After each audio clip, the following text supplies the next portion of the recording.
நம்மை சுற்றிலும் அமைதி நிலவட்டும். உலகம் முழுவதும் அமைதி நிலவட்டும். அமைதி, அமைதி, அமைதி. கைகளை அதிக ஓசையின்றி தேய்த்து கண்கள் வைத்து பின் முகத்தை தடவி இரு கைகளையும் தலைக்கு மேல் தூக்கி ஒரு ஆழமான மூச்சு இழுத்து விட வேண்டும். பிறகு கைகளை இறக்கிக் கொண்டு கண்களை திறக்க வேண்டும். வாழ்க வளமுடன். அன்பர்களின் கனிவான கவனத்திற்கு நினைவூட்டல். அருட்தந்தை வேதாத்திரி மகர்ஷி அவர்கள் தனி மனிதன் அமைதி பெறுவதற்காக உடல் நலத்திற்கு உடற்பயிற்சி, உயிர் வளம் பெற காயகல்ப பயிற்சி, மனம் அமைதி பெற அகத்தவம் மற்றும் அகத்தாய்வு பயிற்சிகளை அளித்துள்ளார்கள். இத்தகைய சிறப்பான மனவளக்கலை என்னும் வாழ்க்கை கல்வியை உலக சமுதாய சேவா சங்கம் ஸ்கை யோகா இணைய வழியே 12 நாட்கள் அடிப்படை பயிற்சியாகவும் அதனைத் தொடர்ந்து 4 மாதங்கள் சான்றிதழ் கல்வியாகவும் நம் இல்லம் தேடி வந்து அளித்து வருகிறது. இந்த சிறப்பான செய்தியினை நமது உறவுகளிடமும் நட்புகளிடம் பகிர்ந்து அனைவரும் உடல் நலத்துடன் ஆரோக்கியமாக அமைதியாக வாழ நம்மால் ஆன சிறு உதவியினை செய்வோம். மகரிஷியின் கனவாம் உலக அமைதிக்கு நம்மால் என்ற சிறு தொண்டினை செய்து குருவின் கனவினை நனவாக்குவோம். மேலும் விவரங்களுக்கு kundaliniyoga.edu.in இணையதளத்திற்கு செல்லவும். வாழ்க வளமுடன், வாழ்க வளமுடன். தவத்தினை தொடர்ந்து சிந்தனை உரை. இன்று வைகாசி விசாகம். காசி என்றால் உலகம், பிரபஞ்சம். இந்த நல்ல நாளிலே நமக்கு வேண்டியது கிடைக்குமா என்ற தலைப்பிலே நமது பேரன்பிற்கும் பெருமதிப்பிற்கும் உரிய பேராசிரியர் அருள்நிதி புஷ்பகலா அம்மா அவர்களை மிக அருமையான வேதாத்திரிய அருளுரை வழங்குமாறு அன்புடன் அழைத்து அமர்கிறோம். வாழ்க வளமுடன் அம்மா, வாழ்க வளமுடன். வாழ்க வளமுடன் ஐயா. வாழ்க வையகம், வாழ்க வையகம், வாழ்க வளமுடன். குரு வாழ்க, குருவே துணை. என்னை இந்த உலகத்திற்கு கொடுத்த என் தாய் தந்தையரை வணங்குகிறேன். நமது குருபிரான் ஆசான் அருட்தந்தை வேதாத்ரி மகரிஷி அவர்களை வணங்குகிறேன். இந்த இணையத்தில் இணைந்திருக்கும் வேதாத்ரிய குடும்ப உறுப்பினர்களுக்கு என்னுடைய வணக்கங்களும் வாழ்த்துக்களும். வாழ்க வளமுடன். ஆழமான தவத்தை அருமையாக வழிநடத்திய ஐயா அவர்களை துரிய நிலையிலிருந்து வாழ்த்துவோம். பேராசிரியர் அருள்நிதி சந்திரன் ஐயா அவர்கள் வாழ்க வளமுடன். அவர் தம் அன்பு குடும்பம் வாழ்க வளமுடன். அவர் தம் அருட்தொண்டு வாழ்க வளமுடன். வாழ்க வளமுடன் ஐயா. மிக்க நன்றி. மிக்க நன்றிகள் அம்மா. வாழ்க வளமுடன். பண்ணுங்க தொடர்ந்து. வாழ்க வளமுடன்.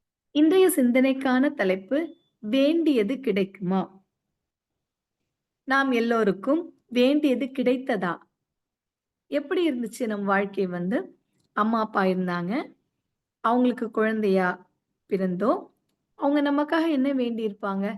இந்த குழந்தை நல்ல குழந்தையா அந்த சமுதாயத்துல வளரணும், நல்ல கல்வி வேணும், நல்ல ஆரோக்கியம் வேணும், திருமண வாழ்க்கை, நல்ல குழந்தை பேரு, தக்க காலத்துல இன்னைக்கு ஒரு ஃபாரின் போறதே ஒரு கல்ச்சரா மாறின இந்த உலகத்துல என் குழந்தையும் வெளிநாடு சென்று வேலை பார்க்க வேண்டும், ஆரோக்கியமாக வாழ வேண்டும், அமைதியாக வாழ வேண்டும், உடல் நலத்தோடு வாழ வேண்டும் அப்படின்னு பெற்றோர்கள் குழந்தைகளுக்காக எவ்வளவு வேண்டும் வேண்டும் வேண்டும் கேட்டே இருப்பாங்க.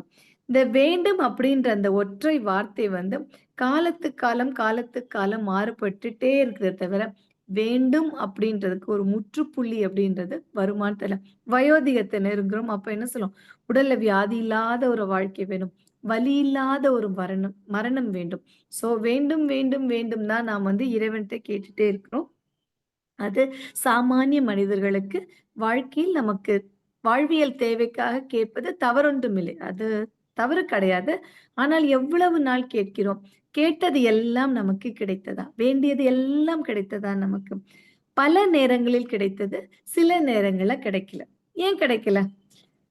பல நேரங்கள்ல கிடைக்கும் பொழுது நான் மகிழ்ச்சியா இருந்தேன்னா, சில நேரங்களில் கிடைக்கும் போது நம் மனம் என்ன பண்ணா, அவர்களுக்கு கிடைத்திருக்கிறதே எனக்கு கிடைக்கவில்லை, உடன் பிறந்தவர்களுக்கு கிடைத்திருக்கிறதே எனக்கு கிடைக்கல, பக்கத்து வீட்டுக்காரங்களுக்கு கிடைத்திருக்கிறதே எனக்கு கிடைக்கலையே அப்படின்னு சொல்லிட்டு ஒரு காலந்தும் அந்த மனமானது வேண்டியது கிடைத்து விட்டது அப்படின்ற ஒரு ஸ்டேட் ஆஃப் மைண்டுக்கு வருமா அப்படின்னு கேட்டா ரொம்ப ரொம்ப ரொம்ப ரொம்ப கஷ்டமான ஒரு விஷயம். அப்ப ஏன் பல நேரங்கள்ல கிடைக்குது, சில நேரங்கள்ல ஏன் கிடைக்கல அப்படின்னா, குழந்தைங்க இருக்கிறாங்க, பெற்றோர்கள்ட்ட கேட்குறாங்க, சாக்லேட் வேணும்னு கேட்குறாங்க. ஒரு சாக்லேட் குடுப்பாங்க. 2வது சாக்லேட் கேட்டா என்ன பண்ணுவாங்க? குடுக்க மாட்டாங்க.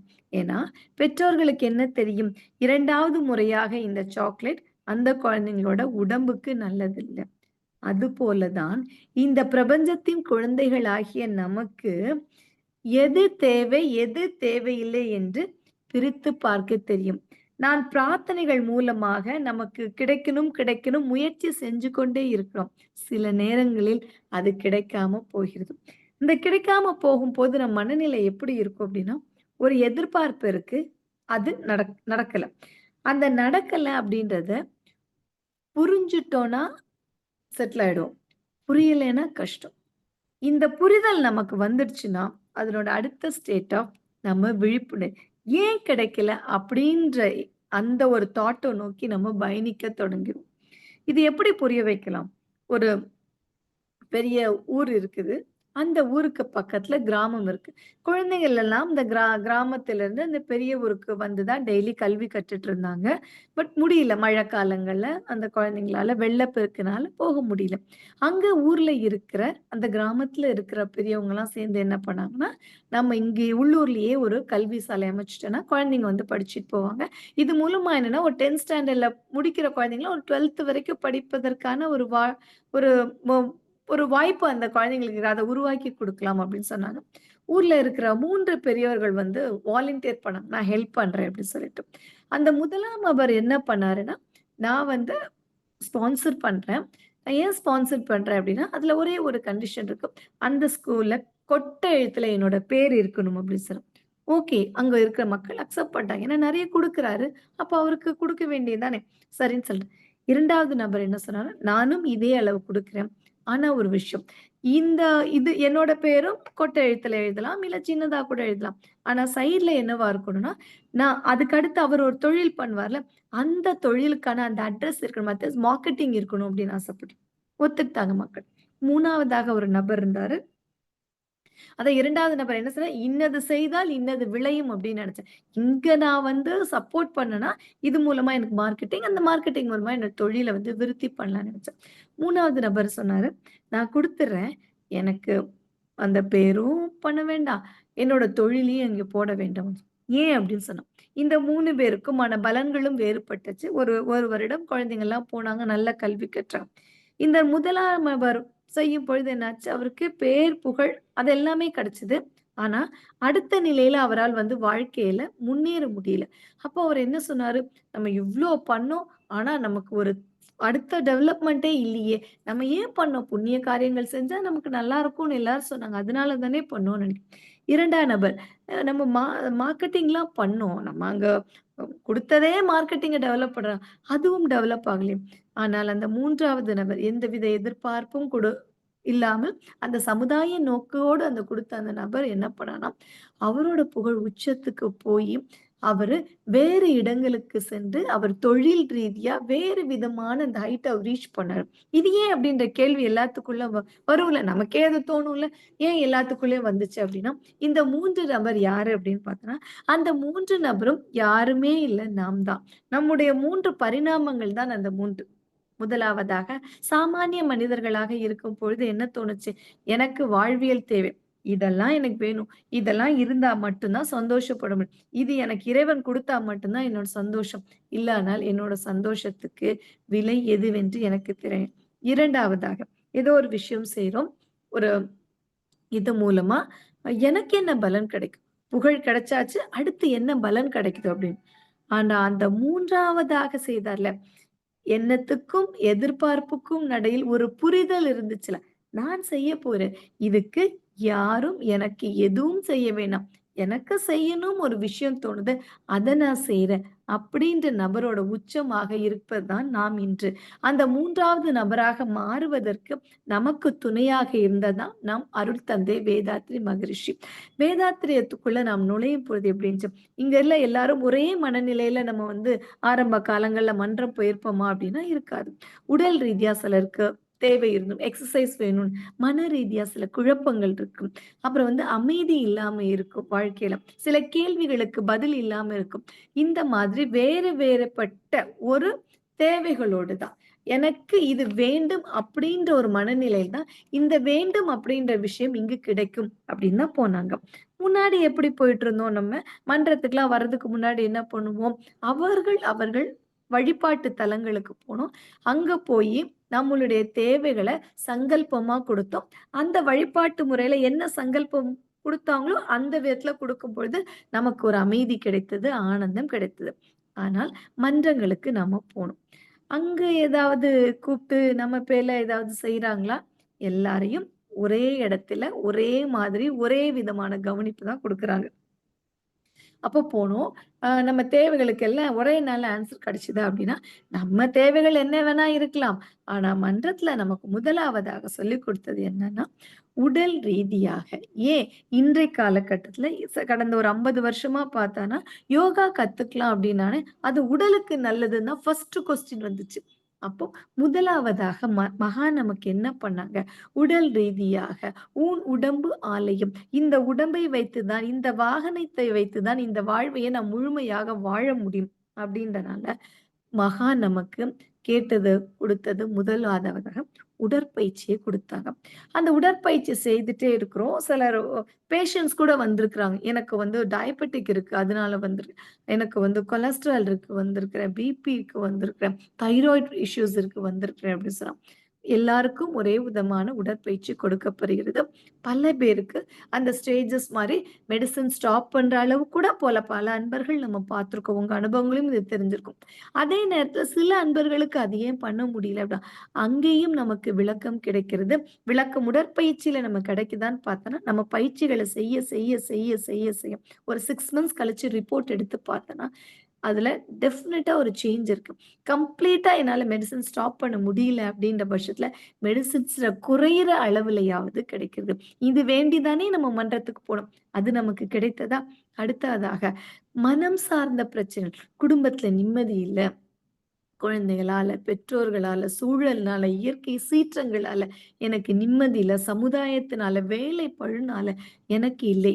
அப்படின்ற ஒரு நிலை வரும்போது, அடுத்ததாக மகான் நமக்கு என்ன கொடுத்தாங்க? நிம்மதி வேண்டி போன அன்பர்களுக்கு நிம்மதி கொடுத்தாங்க. அங்க என்ன செய்தோம்? அ தவம் கொடுத்தாங்க.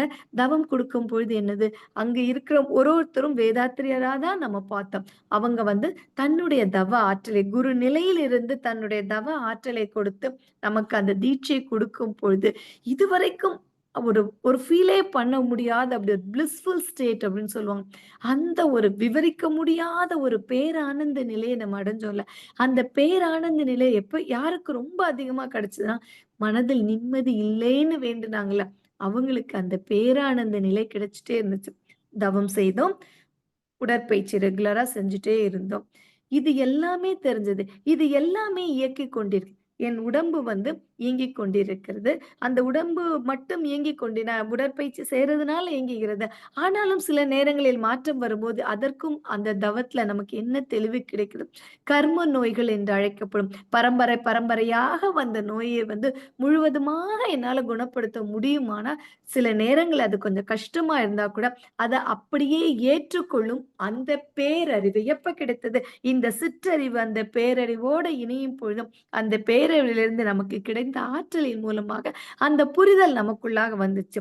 ஓகே. இது தாத்தாவிடமிருந்து சொத்து வாங்குன மாரி, பாட்டியிடமிருந்து நகை வாங்குன மாதிரி, இது கருமையமாக எனக்கு வந்துவிட்டது. இதை நான் ஏற்றுக்கொண்டு, இந்த பயிற்சிகளை விடாது செய்து, என்னுள்ளும் மாற்றத்தை கொண்டு வர முடியும். அப்படின்ற ஒரு தீராத, அசைக்கவே முடியாத ஒரு நம்பிக்கைய நமக்குள்ளாக கொடுத்துச்சு. இத புரிஞ்சுட்டோம். வெளியில இருக்க உடம்ப புரிஞ்சுட்டோம். உள்ளுக்குள்ள இருக்க மனச புரிஞ்சுட்டோம். இந்த 2ம் இயங்குவதற்கு அடிப்படையாக ஒரு சின்ன விஷயம். அதுதான் இந்த பெரிய விஷயமா நமக்குள்ளாக மறைந்து இருக்கிற அந்த உயிரை பற்றி உணர்வதற்காக தான். எந்த அமைப்பிலும் இல்லாத ஒரு விஷயம். எல்லாருக்கும் தெரிந்திருந்தா கூட, உயிரை பற்றி உணர்தல் வந்து நம் மகான் நமக்கு குடுத்திருந்தாங்க. காயகல்ப பயிற்சியாக குடுத்திருக்கிறார்கள். அந்த காயகல்ப பயிற்சிட்ட நம்ம என்ன வேண்டுனாலும் கிடைக்கும். உடல் சரியாகணுமா? கிடைக்கும். மனம் சரியாகணுமா? கிடைக்கும். ஏனெனில் அந்த காயகல்ப பயிற்சியில வித்து வந்து நல்லா குவாலிட்டியா மாறும் பொழுது, நம் வாழ்க்கைக்கு தேவையான எல்லா வளங்களும் நமக்காக முழுவதுமாக படிப்படியாக கிடைக்கிறது. தவம் செய்யும் பொழுது அறியாம நிலையிலிருந்து விழிப்பு நிலைக்கு நாம் மாறணும். அப்போ இதோட மட்டும் முடித்தாங்களா?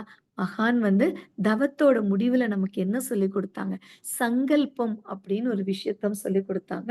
மகான் சொன்ன வார்த்தையில வந்து கேட்டது, இந்த சங்கல்பம் செய்ய செய்ய ஒரு கணவன் மனைவிக்கு பிரச்சனைகள் இருந்துச்சு. அப்போ மகரிஷி கிட்ட சொல்லியிருக்கிறாங்க.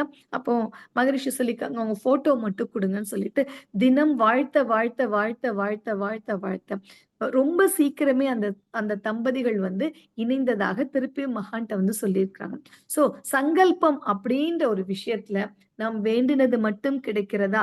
வேண்டினதற்கு அப்பாற்பட்டு பல விஷயங்கள் நமக்கு கிடைக்கிறது. எப்படி கிடைக்கிறது? உடற்பயிற்சி செஞ்சுட்டு இருக்கோம், மனப்பயிற்சி செஞ்சுட்டு இருக்கோம். ஆனா, அதற்கு பை ப்ராடக்ட்டா நமக்குள்ள என்ன இருக்குது அப்படின்னு நம்ம யோசிச்சிருக்கிறோமா? இன்னைக்கு உலகத்தையே அச்சுறுத்துற ஒரு விஷயம் என்ன அப்படின்னு பார்த்தோம்னா கேன்சர்.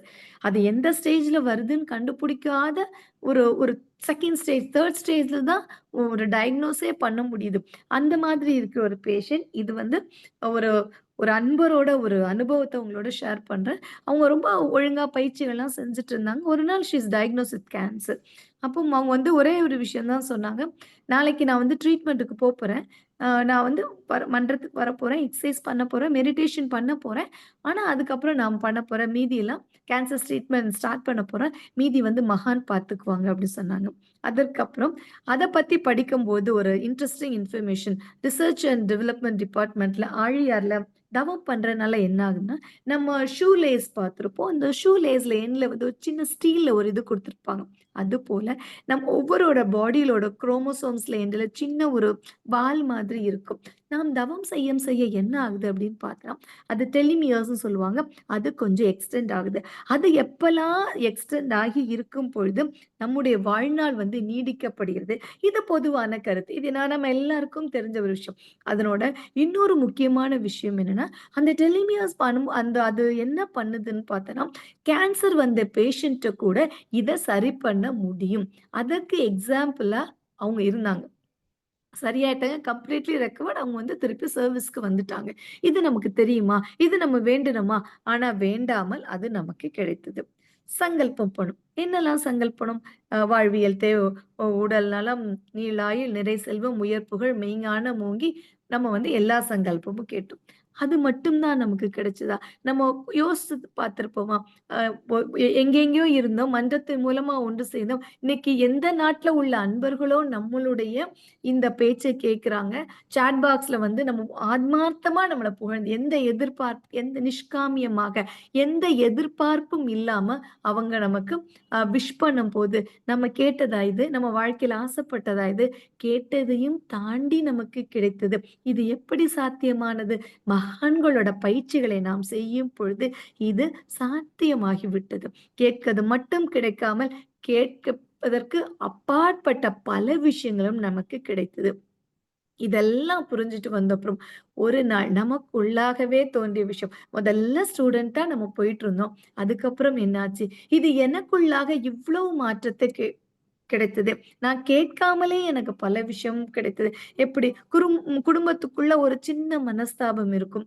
கணவன் மனைவிக்குள்ள எப்போதும் இருக்கிற அந்த ஹார்மனி, சமாதானம் இல்லாமல் இருக்கும். ஆனால் நாம் என்ன பண்றோம்? வாழ்த்து பயணம் சொல்ல, வாழ்க வளமுடன் அந்த தாரக மந்திரம் சொல்ல, சொல்ல, சொல்ல, சொல்ல இதுவரைக்கும் இல்லாத, சற்றும் எதிர்பார்க்காத அந்த கணவன் மனைவிக்குள்ள ஒரு இணக்கமான சூழ்நிலை வருது. இந்த இணக்கமான சூழ்நிலை என்ன பண்ணுது? கணவன் மனைவி இணக்கமா இருந்தனா, அந்த குடும்பம் நல்லா இருக்கும். அங்க இருக்கிற குழந்தைகளுக்கு ஒரு நல்ல எதிர்காலம், நல்ல வைப்ரேஷனோட அவங்க வாழுவாங்க. இது கேட்காமலே நமக்கு வேதாத்தியத்துல கிடைச்சது. அப்புறம் குடும்பத்துல சிஸ்டர், பிரதர், சிப்லிங்குள்ள இருக்கும். ப்ராப்பர்ட்டி இஷ்யூ இருக்கும். இதெல்லாம் நாம் செய்யும் பொழுது, அ 10 வருஷம் பேசியிருக்கவே மாட்டாங்க. ஒரு நாள் வந்து எல்லாத்தையும் மறந்து ஏன்னா சக உதிரர்கள் தானே! ஃபோன் பண்ணி இது எல்லாமே மறந்துட்டு நாம் பழையபடி வாழ்வோம் அப்படிங்கும்போது, நமக்கு இம்மீடியட்டா ஃபிளாஷ் ஆட் என்ன நடந்தாலும், எவ்ளோ மிஸ் அண்டர்ஸ்டாண்டிங் இருந்தாலும், நம்ம விடாது வாழ்த்திட்டே இருந்தோம். நம்பிக்கையோட வாழ்த்திட்டே இருந்தோம். அதுவும் நமக்கு கிடைத்தது. இதெல்லாம் உணர்ந்து ஒரு முடிவுக்கு வருவோம். இதுக்கெல்லாம் காரணமாக இருந்தது என்னது? மகான் அந்த வேதாத்திரியத்தை தொண்டாக செய்தார்கள். எல்லாருக்கும் இது வேதாத்திரம் எல்லாருக்கும் போய் சேரணும் அப்படின்னு சொன்னாங்க. மகானின் வாழ்க்கையில் நடந்த ஒரு நிகழ்வ வந்து இந்த நேரத்துல உங்களோட நான் வந்து ஷேர் பண்ணிக்கிறேன். நாம் எல்லாருக்கும் தெரியும் மகான் வந்து 23 தடவ வந்து வெளிநாடு போயிட்டு வந்திருக்கிறாங்க. ஒரு முறை அமெரிக்கா போயிருக்கிறாங்க. அங்க வந்து ஒரு கான்ஃபரன்ஸ் நடந்துட்டு இருக்கு. அங்க எல்லா டாக்டர்ஸும் வந்திருக்கிறாங்க. மகான் வந்து மனவளக்கலை பயிற்சிகளை குறிப்பாக உடற்பயிற்சிய பத்தி அங்க சொல்றாங்க. அமெரிக்கன்ஸ்க்கெல்லாம் என்ன ஒரு பிலீஃப் இருக்கு அப்படின்னு பார்த்தோன்னா, அவங்க எக்சர்சைஸ் பண்ணாங்கன்னா வேர்த்து கொட்டணும். அதுதான் கேலரீஸ் வந்து பர்ன் ஆகணும். அப்படி கேலரீஸ் வந்து பர்ன் ஆனா தான் அந்த எக்சர்சைஸ்க்கு வேலிட் அப்படின்னு நெனச்சாங்க. அங்க வந்து அந்த டாக்டர் வந்து, இவரு ஏதோ குழந்தை மாதிரி கைய கால தூக்கிட்டு இருக்கிறாரே, இந்த எக்சர்சைஸ்ல என்ன பெனிஃபிட் இருக்கும் அப்படின்னு நெனச்சுட்டு ஜஸ்ட் கேட்டுட்டு இருந்திருக்கிறார். ஆனா ஒரே ஒரு விஷயம் அவர்ட்ட நடந்துச்சுன்னா, மகானோட அந்த வார்த்தையில ஏதோ மேஜிக் இருக்குது அப்படின்னு அவர் ஃபீல் பண்ணார். அது முடிஞ்சுட்டு அவர் கேட்கிறாரு, இந்த ரிலாக்சேஷன் பத்தி சொன்னாங்க. நீங்க அந்த சிடி மட்டும் கிடைக்குமான்னு கேட்கிறாரு. குடுக்குறாங்க. போயிட்டுருக்கும்போதே இவருக்கு டிரைவ் பண்ணிட்டு இருக்கும்போது ஒரு எண்ணம் தோணுது. இவரு வந்து ஒரு 6 வருஷத்துக்கு முன்னாடி ஒரு பேஷண்ட்டுக்கு சர்ஜரி ஸ்பைன்ல முதுகு எலும்புல வந்து முதுகு தண்டுல சர்ஜரி பண்ணியிருக்காங்க. சர்ஜரி பண்ணி அதுக்கப்புறம் அவரால நடக்கவே முடியல. கம்ப்ளீட்டா பெட் ரிடன் ஆயிட்டாரு. ஸோ இத வேணா குடுத்து பார்க்கலாமா? ரொம்ப நம்பல. பட் குடுத்து பார்க்கலாமா சொல்லி அந்த அன்பர் குடுத்துருக்காரு. அப்போ சொல்லியிருக்காரு, "எனக்கு இத பத்தி எதுவும் அந்த கான்ஃபரன்ஸ்ல குடுத்தாங்க. அதுதான் உங்கட்ட குடுக்குறேன்னு" சொல்லியிருக்காரு. அந்த அன்பர் வந்து ரொம்ப நம்பிக்கையா இத போட்டு பார்த்திருக்காரு. அன்பர்களே 10 தடவ அந்த ரிலாக்சேஷன் அவர் கேட்டாராம். படுக்கையில கம்ப்ளீட்டா படுத்திருந்த தொழில் அதிபர் அவரு எந்திரிச்சு உட்கார ஆரம்பிச்சுட்டாரு. அந்த உட்காரும்போது அவருக்குள்ள அவர் சங்கல்பம் என்ன வச்சு அவருக்கு சங்கல்பம்னா என்னன்னே தெரியாத அந்த அன்பர் வந்து ஒரு சங்கல்பம் வச்சாராம். எப்படியாவது இந்த குருவ நான் பார்க்கணும்னு சொன்னாராம். அடுத்த முறை மகான் போறாங்க. அவர் போய் மகான பார்க்குறாரு. என் கனவுல கூட நெனச்சு பார்க்காத விஷயம் என் வாழ்க்கையில பண்ணியிருக்கீங்க. உங்களுக்கு என்ன வேணா இந்த உலகத்துல குடுங்கன்னு கேட்டாராம். மகான் சொன்னாங்களாம், "நான் அடுத்த தடவ வருவேன். நீங்க நடந்து வந்து என்னை பார்ப்பீங்க. இந்த முறை என்ன தெரியுமா? என்னோட வாய்ஸ மட்டும் தான் கேட்டீங்க. இப்போ இனிமேல் நீங்க செய்யும் பொழுது என்னோட தவ ஆற்றல உங்களுக்கு குடுக்குறேன். அதோடு சேர்ந்து நீங்க இந்த ரிலாக்சேஷன் செய்யுங்க. இன்னும் சரியாயிடுவீங்க." அந்த நேரத்துல ஆழியாரோட சூழ்நிலை என்னன்னா, ஓம்கார மண்டபம் கட்டியிருந்தாங்க. மகான் நெனச்சிருந்தா அவரு பிளாங்க் செக்க குடுக்குறாரு. நீங்க என்ன வேணா ஃபில் பண்ணிக்கங்கன்னு சொல்லி. மகான் நீங்க வச்சுக்கங்க. தகுந்த காலத்துல நான் உங்கட்ட வாங்குவேன்னு சொன்னாராம். அடுத்த முறை போறாரு மகான். இந்த அன்பர் அதே மாதிரி நடந்து வராரு. இப்ப சொல்லுங்க. நான் வந்து என்னோட வாழ்க்கையில இப்படி நடக்கும்னே நடக்காத ஒரு விஷயத்த நீங்க நடக்க வச்சீங்க. நீங்க என்ன வேணா கேளுங்கன்னு சொன்னாராம். மகான் நான் இப்ப கேட்பேன் அப்படி நான் இண்டஸ்ட்ரி வச்சிருக்கேன். அதுல உங்களுக்கு ஷேர் குடுக்கவா? நான் நெறைய வீடு வச்சிருக்கேன் இந்த சிட்டில. உங்களுக்கு வீடு தரவான்னு கேட்டாராம். அப்ப மகான் சொன்னாராம், எங்க இந்திய கலாச்சாரத்துல ஒரு விஷயம் இருக்கு. குரு கிட்ட காணிக்கை கொடுக்கும் பொழுது திரும்பி வாங்கக்கூடாது" அப்படின்னு சொன்னாராம். உடனே அவருக்கு புரியாம கொஞ்சம் யோசிச்சிருக்காரு. இப்ப நான் சொல்றேன். நீங்க கற்ற இந்த மனவளக்கலை பயிற்சிகள ஒரு 10 பேருக்கு நீங்க கத்துக் குடுக்கிறது தான் உங்களிடம் நான் வாங்கும் குரு காணிக்கை அப்படின்னு சொல்லி சொன்னாராம். அ எப்படி யாரால இப்படி நினைக்க முடியும்? அப்போ அந்த பயிற்சிகளை செய்த அந்த அன்பருக்கு எழுந்திருச்சாலே போதும்னு நெனச்ச அன்பருக்கு, உட்கார்ந்து இருந்தாலே போதும்னு நெனச்ச அந்த அன்பருக்கு, நடந்து போற அளவுக்கு வேண்டியதையும் தாண்டி கிடைக்கும் அப்படின்றால், அது நம்ம மனவளக்கலை பயிற்சிகள தான் கண்டிப்பாக கிடைக்கும் அப்படின்றதுல எந்த சந்தேகமும் இல்லை. இந்த மனவளக்கலை பயிற்சிகள நம்ம கத்துக்கிட்டோம். கத்துக்கிட்டு 10 பேருக்கு நம்ம சொல்லிக் குடுத்துருவோம். முதலாவதாக நாம் ரொம்ப ரெகுலரா செய்றோமா? அப்படின்றக்கும்போது ஒரு வீட்டில விசேஷம் வரும்போது பண்ணிடலாமே, ஒரு 2 நாள் பிரேக் எடுத்துக்கலாமே, 3 நாள் பிரேக் எடுத்துக்கலாமே அப்படின்னு சொல்லும்போதெல்லாம், எல்லாரும் மனதிலும் தோன்ற வேண்டியது ஒண்ணே ஒண்ணுதான். சங்கல்பம். எனக்குள்ளாக சங்கல்பம் பண்ணும். ஒவ்வொரு நாள் நமக்கு குடுத்துருக்காங்கல்ல, நம்ம வந்து அகத்தாய்வு செய்துட்டு தூங்கும் பொழுது, நாம் சங்கல்பம் பண்ணிட்டு, அடுத்த நாள் இந்த பயிற்சிகளை, உடல் பயிற்சிகள செய்யும் பொழுது, நமக்கு தேவையான அனைத்து ஆற்றலும், வேண்டியதுக்கு அதிகமான ஆற்றல் கிடைக்கும். அந்த அதிக ஆற்றலை நாம் வந்து தொண்டாக செய்ய வேண்டும். 2வதாக தவம் செய்றோம். தவம் செய்து பின்னாடி நெறைய பயிற்சிகள், அடிப்படை பயிற்சிகள் முடித்த அன்பர்கள் இருப்பாங்க. பின்னாடி இன்னும் நெறைய பயிற்சிகள் உங்களுக்கு குடுப்பாங்க.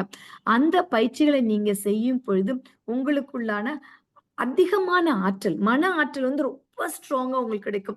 அந்த மன ஆற்றல் கிடைக்கும் பொழுது நம்ம என்ன பண்ணும் இன்னைக்கும் அதாவது சைக்காலஜில சொல்லுவாங்க, சைக்கோசோமேட்டிக் டிஸார்டர்ம்பாங்க. பல நோய்களுக்கு காரணம் அதாவது மனசால ஏற்படுற அந்த கவலை தான் 80% நோயா மாறுதுன்னு சொல்லுவாங்க. அந்த மாரி அன்பர்களுக்கு இந்த தவம் கொடுக்கும் மூலமாக அவங்களுடைய வாழ்க்கையிலும் ஒரு டிரான்ஸ்ஃபர்மேஷன் நம்மளால குடுத்து, அவங்க வந்து நம்மள மாரி வேதாத்திரிய சர்வீஸ்ல வந்து பல பேர்ட்ட இந்த வேதாத்திரியத்த கொடுக்க முடியும். உயிர் இது எல்லாமே எப்பொழுது பாசிபிள்? உயிரை உணரும் பொழுதுதான். அந்த உயிரை குறைந்தபட்சமாக 14, 15 வயது குழந்தைகள் வீட்டில் இருந்தா குறைந்தபட்சமாக அந்த காயகல்ப பயிற்சியை நாம் கொடுக்கும் பொழுது, மகான் கேட்ட அந்த தொண்டு குரு காணிக்கையாக அவங்க என்ன கேட்கிறாங்க? தொண்டு மட்டும் தான் செய்யணும்னு சொல்றாங்க. அந்த தொண்டு நாம் செய்யும் பொழுது, அதனோட பை ப்ராடக்ட்டா நமக்கு உடல் வளம், மனநலம், வாழ்வியல் தேவை, குடும்ப அமைதி, சமுதாய ஒற்றுமை இவை எல்லாவற்றிற்கும் மேலாக படிப்படியாக தனி மனித அமைதியிலிருந்து தொடங்கி குடும்ப அமைதியாக மாறி, சமுதாய அமைதியாக மாறி, உலக அமைதியாக நம்முடைய மகான் அந்த கனவு கண்ட அந்த குடும்ப அமைதி வேண்டியது நிச்சயமாக கிடைக்கும். வேதாத்திரி அன்பர்களால இது நிச்சயமாக சாத்தியமாகும் என்று நாம் எல்லோரும் இந்த சங்கல்பம் எடுத்துக்கொண்டு வேண்டியது மட்டுமல்ல வேதாத்திரியத்துக்கு வந்த பின்பு வேண்டியதற்கு பல மடங்காக நமக்கு கிடைக்கும். அதற்கு நாம் செய்ய வேண்டியது தொண்டுதான். அந்த தொண்டை நாம் செய்வோம். இறுதியாக மகானுடைய ஒரு வரியில் முடியலாம். தெய்வத்தின் திருவிளையாடல் அரங்கமே உடலுரி இவ்வுய்யும் ஒரு பெருமை உலக மக்கள் உணர்வதற்கு மெய் விளக்கம் தவ விளக்கம் மேலாம் தத்துவ தெளிவு செய்வதுதான் சிறந்த தொண்டு. சிந்தனை மிக்கோர் சேர்வே. சிந்தனை மிக்கோர் நாமெல்லாம் சேர்ந்து இந்த தொண்டு செய்வோம். ஒரு பாடல் உண்டு. வேண்டத்தக்கது அறிவோய் நீ வேண்டல் முழுவதும் தருவோய் நீ வேண்டும் பரிசு ஒன்று உண்டு எனில் அதுவும் உந்தன் விருப்பம் ஒன்றோ. மகான் விருப்பத்துக்காக நாம் அனைவருக்கும் உலக அமைதி வேண்டியதற்கு மேலாக வெகு சீக்கிரமே கிடைக்கும். நாம் அனைவருக்கும் சேர்ந்து தொண்டாற்றி இன்பம் காண்போம். நல்லதொரு வாய்ப்புக்கு நன்றி. வாழ்க வளமுடன், வாழ்க வளமுடன், வாழ்க வளமுடன். மிக சிறப்புமா. வேண்டியது கிடைக்குமா? கிடைக்கும். வேண்டியதும் கிடைக்கும். வேண்டாத நல்ல விஷயங்களும் கிடைக்கும். ரொம்ப ரொம்ப நல்லா இருந்துச்சு. பெற்றோருடைய ஆசைகள்ல வேண்டும் என்ற ஒற்றை வார்த்தையில தொடங்கி பெற்ற பிள்ளைங்களுக்கு தன் இறுதி நாட்கள் வரை என்னவெல்லாம் மாற்றங்கள் இருக்கு அப்படிங்கிறது, அதாவது பல நேரங்கள்ல வந்து கிடைக்குது, சில நேரங்கள்ல கிடைக்காது அப்படிங்கிறதுக்கு நிறைய உதாரணங்கள் சொன்னீங்க. காரணம் வந்து என்னன்னா எதிர்பார்ப்பு, புரிதல், புரியாமை. அதுக்கு ஏன் என்ற கேள்வி மைண்ட்ல வந்துட்டாலே உங்களுக்கு அது சரியாயிடும் அப்படிங்கிற ஒரு விளக்கம் குடுத்தீங்க. அது மட்டும் இல்லாம அந்த கிராமத்துல 3 வாலண்டியரா வந்தாங்க இல்லையா? அப்ப நான் டொனேஷன் குடுக்குறேன்ட்டு. அதுல 3மே நம்ம தான்னு சொல்லி, கடைசில வந்து என்ன சொன்னீங்க அப்படின்னா, அந்த எண்ணத்திற்கும் எதிர்பார்ப்புக்கும் உள்ள புரிதல் இருந்தா வந்து அதே போதும். அந்த புரிதலுக்கு பாலமாக இருக்கிறது தான் நம்ம குரு அப்படின்னீங்க. அது நல்ல ஒரு ஹைலைட்டான ஒரு பாயிண்ட் அது. முழுக்க முழுக்க வந்து மன்றத்துக்கு போணும். மன்றத்துக்கு போனா உடலுக்கு உடற்பயிற்சி, மனதுக்கு வந்து தவம். அதுபோல அந்த தவம் பண்ணிட்டாலே வந்து அது ஒரு பேரானந்த நிலை கிடைக்கும் தான் அப்படிங்கிறது. அது மட்டும் இல்லாம மன்றத்துக்கு போனா எல்லாம் யூனிஃபார்மா எல்லாரும் ஒண்ணு போல கத்துக் குடுக்குறோம். அத புடிச்சுக்கிறது தான் நம்ம வேலைங்கிறதையும் நல்லா சொன்னீங்க. காயகற்ப சமாச்சாரமும் அத டச் பண்ணீங்க. இறுதியா அந்த ஃபாரினர், மில்லியனர் அவருக்கு கிடைச்ச ஒரு வரம் பாருங்களேன்! மகான் குடுத்தது. நம்ம மகான் மாரி யாருமே எந்த மகானுமே இனிமே பொறப்பாங்களாங்கிறதையும் சொல்ல முடியாது. காரணம் என்னன்னா, பிளாங்க் செக் குடுக்கையில கூட அது வேண்டான்னு சொன்னது. அவருக்கு கேட்ட ஒண்ணே ஒண்ணு என்னன்னா, மகானுக்கு குடுத்த குரு காணிக்கைய திரும்பி வாங்கக்கூடாது. காணிக்கைங்கிறது என்னன்னா, ஒரு 10 பேருக்கு ஃப்ரீயா சொல்லிக் குடுங்க. அது போதும் அப்படிங்கிறது. நல்ல ஒரு அருமையான ஒரு ஷேரிங் அது. மிக்க நன்றிம்மா. வாழ்த்துக்கள். வாழ்க வளமுடன். நிறைய விஷயங்கள் கவர் பண்ணிட்டீங்க இந்த ஷார்ட் பீரியட்ல. மிக மிக சிறப்பு. நன்றிகள். வாழ்க வளமுடன். வாழ்க வளமுடன். வாழ்க சான்றோர் வளமுடன் பெருமக்கள் ஐயா. வாழ்க நன்றிம்மா. வளமுடன். நன்றி, நன்றி. சான்றோர் பெருமக்களே, நமக்கு மிக சிறப்பாக அருமையான ஒரு தலைப்பிலே நமக்கு சிந்தனை விருந்து அளித்த நமது அம்மா அவர்களுக்கு நம் நன்றிகளை வாழ்த்துக்களாக தெரிவித்து மகிழ்வோம். அனைவரும் துரிய நிலைக்கு வந்துடுவோம். பேரன்பிற்கும் பெருமதிப்பிற்கும் உரிய பேராசிரியர் அருள்நிதி புஷ்பகலா அம்மா அவர்களும் அவரது அன்பு குடும்பமும் அருட்பேராற்றல் கருணையினால் உடல்நலம் நீளாயுள் நிறை செல்வம் உயர் புகழ் மெய்ஞானம் ஓங்கி வாழ்க வளமுடன், வாழ்க வளமுடன், வாழ்க வளமுடன். இன்று இந்த நிகழ்வில் கலந்து கொண்ட அத்துணை அன்பர்களும் அவரது அன்பு குடும்பங்களும்